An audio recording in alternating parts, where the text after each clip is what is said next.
It's okay. It happens all the time. Okay, well, this one I performed a little while ago, but I guess you get to hear it twice. They will say that I can't take a joke, but I've been laughing through things my whole life. Like that time I laughed at this video I saw where a town planning firm sent 2 white employees to tour and assess the streets of Bankstown for development opportunities. The number one finding, Saigon Place has a quirky village vibe. A quirky village vibe. I wonder what they find quirky. Is it what they see down the street, where the quirky men are playing chess next to the banh mi store?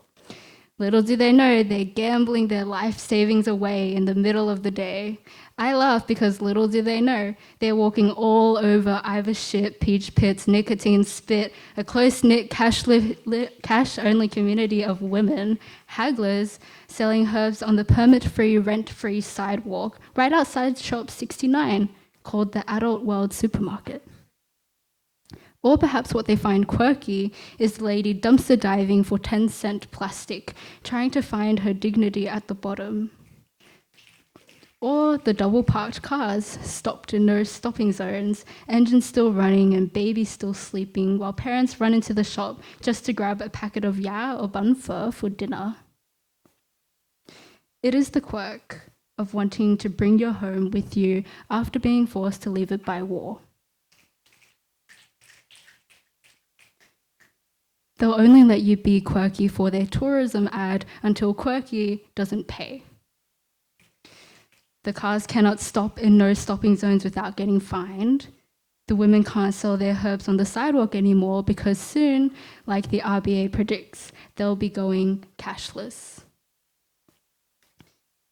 Before being a quirky village girl, they called my rice stinky, so I snacked in the corner of the classroom. They called my skin yellow, so I wore long sleeves. They called me nice and tan, so I wore short sleeves. They gave me an A+ for my poetic aesthetic, 21st century grunge, vaguely gothic reminiscent, but now they call my culture quirky, fascinating, edgy, so I wear it like a brand.